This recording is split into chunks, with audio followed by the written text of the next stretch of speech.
All right. Good morning, good evening, good afternoon, ladies and gentlemen. Since you to this pastor, I hope y'all doing well. The cat's out of the bag with J.P. Morgan. They are storing massive amounts of physical silver. And of course, unless you get people on here start talking about some of the things that is going on within the market and stuff that never be uncovered, because I simply just don't have access to a lot of the resources like a lot of people do. I have access to some. I depend heavily on my friend J Step 4 because he's still in the game and he's still keeping us informed, and that's how I keep up to date on a lot of things. But isn't that something? JP Morgan, huh? The hypocrites that they are, the liars. There's almost nothing true in this world. I mean, if there's anything that's going to be true, if you want to make it through this life without being offended, I think you're going to have to first find trueness in yourself. And then once you get that contentment, then you'll find out. I mean, I'll give you an example. I'll get back on the silver thing for a minute. I'm riding down the road. Okay, it's early in the morning. I'm coming back from Bowling Green, Kentucky, okay? And I'm looking at all the people driving up and going to church on Sunday, all right? I remember I used to do that. I remember how ignorant I was. And I was not a student of the Bible that everybody carries around here on, especially on Sunday. So then one day I decided to start educating myself. I decided to start reading it. So I started reading the Bible. I discovered something. I said, wait a minute. What's going on all around us? Why is the whole world deceived about this Sunday thing when this Bible talks about this 7-day Sabbath?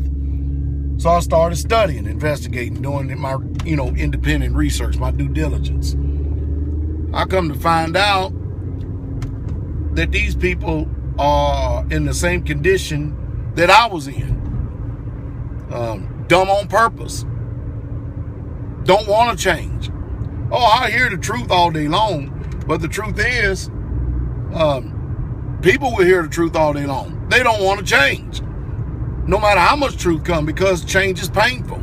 Well, I'm not a hypocrite. I'm not that way. Once I find out the truth of something, you will not see no one, especially on the religious aspect, you will not see no one pursue it, ensue it, and go hard after it. No one like I will, because I know truth sets free. It's a universal concept. And I know that the lie binds, and no matter how good it looks, I know that there's a snare. There's captivity there. And so in my years of study, I've discovered a lot of lies that traditional Christianity and religion has. Well, contrast that with the monetary system. Why in the world I had to go sticking my nose in that as well? Starting to really truly find out the truth about money. Sound money, the system, the way that it works. Found out it's a lie too. It's all a forest. Every bit of it's a lie. Well, CME, they have gotten to the, they passed something under the table. I guess, they do put it on the paper, but they kind of don't put it out to let us know what's going on. And I forget what J Snip 4 called it, but it's just the truth, because the brother he has a truthful spirit. But anytime the market starts moving up, we talk about precious metal, gold and silver, they halt trading. And they can do this 3 to 4 times, then on a limit in one day, and then after that, it just goes where it want to go. You know just as well as I know, especially if you've been following them, that these people are crooks. They can't tell a lie. The whole monetary system is a farce. It's a lie. We know that J.P. Morgan controls the whole entire world. We understand that, especially the monetary system, and they control our government. We all know that.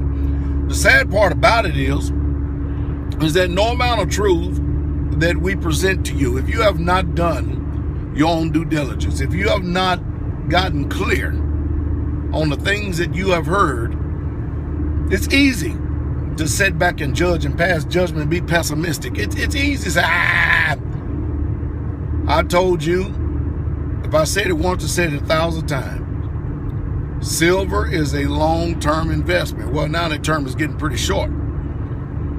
And when you sit up there and watch all the market manipulation that JP Morgan has done, and you see how they shaking a lot of people out of their positions and stuff because they cause them to lose heart and lose stomach.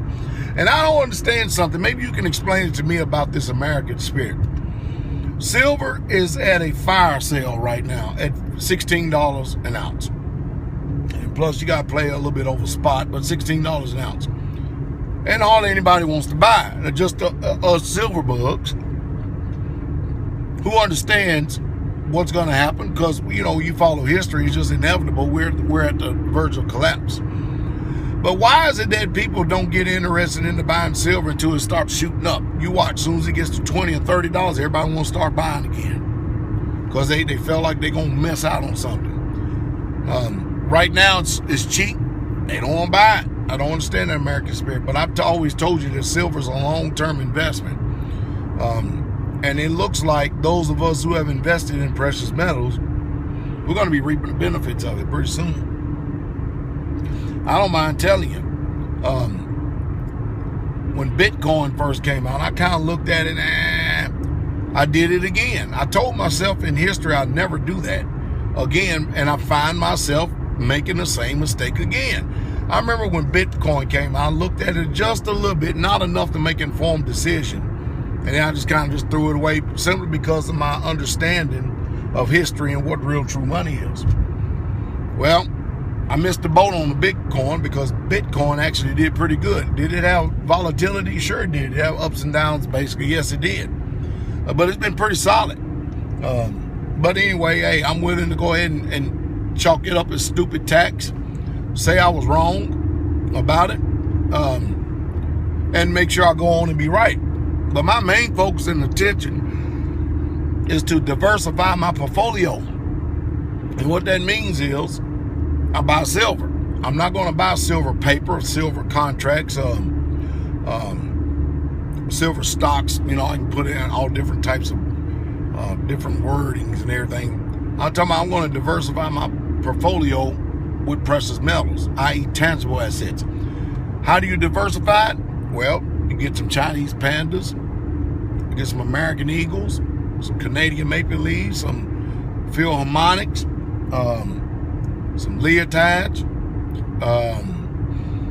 You know, that's how you diversify. Some buffaloes, junk silver, balls.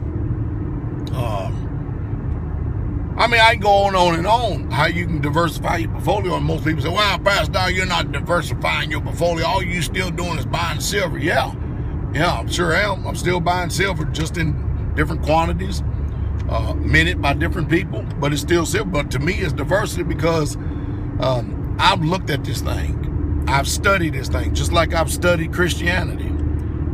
I found out that our monetary system is a lie, and so is the religion of Christianity. Now, let me clarify something. The Messiah, Jesus Christ, he's not a lie.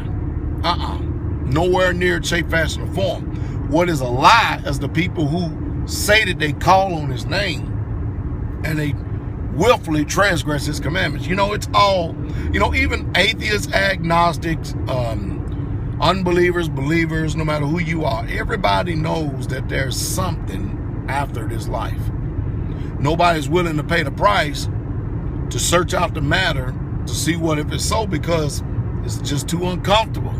I mean, after all, why would you want to see how bad of a person you really truly are and then have the option to change and become a good one? I don't know.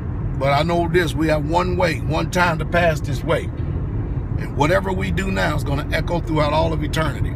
But anyway, hey, I tell you what, I guess it's going to be a slow transition when I'm trying to get over and talk about the silver, because I always end up dropping some form of truth. I guess because it's in me. I mean, after all, you're on my channel listening to me. You know I'm a pastor, not a Christian pastor either. So you're expecting to get that too as well. Most of you, this is probably the only sermon you've heard in the last 5 or 10 years. Or even when you're hearing me. At least one thing you know, when you come over here, you're going to get the truth. That's why it's called the University of the Painful Truth. I'm not going to sit and tickle your ears and make you think that everything is all right when I know that the ship is sinking. The BRICS nations, you know, they already, China and them is already starting their own stock market. Everybody's opting out of the dollar. The dollar soon collapsing. Everybody's predicting a financial collapse this fall. I'm not educated enough nor informed enough right now at this time to give you my opinion on it. But as I do study a little bit more, listen to a few people, independent, not what the good old boys club says. I'll draw a couple of conclusions and stuff, and I'll give you my opinion if you want to hear it. Right now we're in a garden season, wrestling with all this rain and stuff, trying to get things out and growing and stuff, because after all, man, there's no food like the food that you get out and do yourself. I understand the reason why a lot of people don't want to do a garden, because it's hard work. Literally, it's hard work. Why in the world you want to go out and put your hand in a garden in dirt and sweat and get all nasty and everything? We could just simply get some Federal Reserve notes and go to the store and buy it. Well, the difference is you know what's in the soil. You knew how you grew it. And when you sit down to eat, you're going to take something a whole lot different than those things that's been sprayed with pesticides, herbicides, chemicals, and all this other stuff. You know, I trip out on all these people with they natural, you know, I'm all natural, I'm organic and all this other stuff. And you look at the organic market now, it's a farce. Think about this, all right? I mean, it's the best you could possibly get if you don't have a milk cow. But think about this. You go to the store, you buy organic milk, and the whole organic process is tore up by the time it gets ultra pasteurized. It's just, it's crazy. And now, in order to receive an organic certification, you have to pass the government standard of organic, and you can forget about it once they in on it. All it is just a big, massive money-making system. So, you know, even if you don't buy organic, you go out here and you get a few things here, fruits, vegetables, stuff, you still going to have to do some form of detoxification stuff. You're going to have to educate yourself on how to keep yourself healthy, because all these chemicals and everything, they just literally just killing us. Lies is on every end. The monetary system is a lie in the United States of America. The religion of Christianity is a big fat lie in the United States of America. The food system is a lie. You know, the main things. The housing market is a big fat lie. All of it is. Just everything is just a damn illusion and a lie. You should know the truth, and the truth shall make you free. The question is, do you have the stomach to be free? That is the truth. And that's the truth straightway. Stay tuned.